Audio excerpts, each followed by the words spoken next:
प्रभा, दैनिक प्रभा, सारथी, धनुर्धारी, नवयुग इत्यादी विशाखा काव्यसंग्रह त्यांचा प्रकाशित झालेला आहे. 1944 साली त्यांचा विवाह त्यांच्या पत्नीचे नाव मनोरमा, माहेरचे नाव गंगूबाई सोनवणी असे होते. 1946 साली वैष्णव ही त्यांची पहिली कादंबरी प्रसिद्ध झाली. दूरचे दिवे हे त्यांचं पहिलं नाटक आहे. 1946 ते 1948 दरम्यान साप्ताहिक स्वदेश याचं संबोधन त्यांनी केलंय. लोकहितवादी मंडळाची स्थापना केली आहे. संस्थापक सदस्य आणि शालेय पुस्तकाचे संपादन सुद्धा त्यांनी केलेलं आहे. 1956 साली अध्यक्ष मुंबई उपनगर साहित्य माला, संयुक्त महाराष्ट्र चळवळी सत्याग्रहामध्ये सुद्धा त्यांचा सहभाग आहे.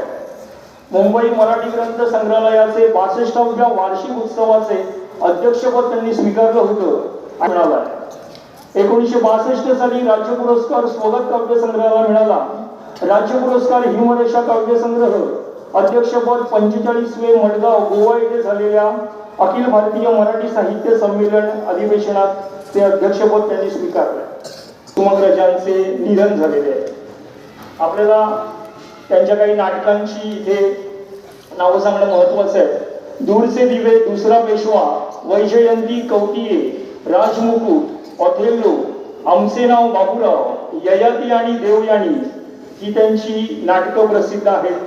त्याचप्रमाणे वीज म्हणाली धरतीला, बेकेट, नटसम्राट, विदूषक, एक होती वाघीण, आनंद, मुख्यमंत्री, चंद्र जिथे उगवत नाही, महंत, कैकेयी, किमियादार ही त्यांची नाटकं प्रसिद्ध आहेत. त्याचप्रमाणे कथासंग्रहामध्ये जादूची होडी, फुलवाली, छोटे आणि मोठे मासे, आहे आणि नाही, सतारीचे बोल आणि इतर कथा, त्याचप्रमाणे काही वृद्ध काही तरुण, प्रेम आणि मांजर, कुसुमाग्रजांच्या 12 कथा, अपॉइंटमेंट, विरामचिन्हे, वाटेवरच्या सावल्या, प्रतिसाद, एकाकी तारा, शेक्सपियरच्या शोधामध्ये, रूपरेषा, अंतराळ, त्याचप्रमाणे नाटिका आणि एकांकिकेमध्ये दिवाणी दावा, देवाचे घर, नाटक बसते आहे, इतर एकांकिका, त्याचप्रमाणे सुगंध हा दिवाळी अंक आणि दीपावली दिवाळी अंक त्यांचा प्रसिद्ध आहे.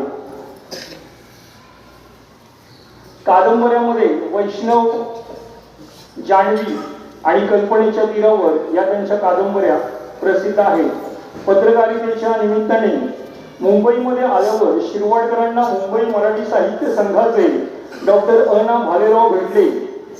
मराठी रंगभूमीचा सुवर्णकाळ संपून ती मृतप्राय होऊ नये म्हणून झटणारे भालेराव यांनी कवी शिरवाडकरांना नाट्य लिहिण्यास प्रवृत्त केले.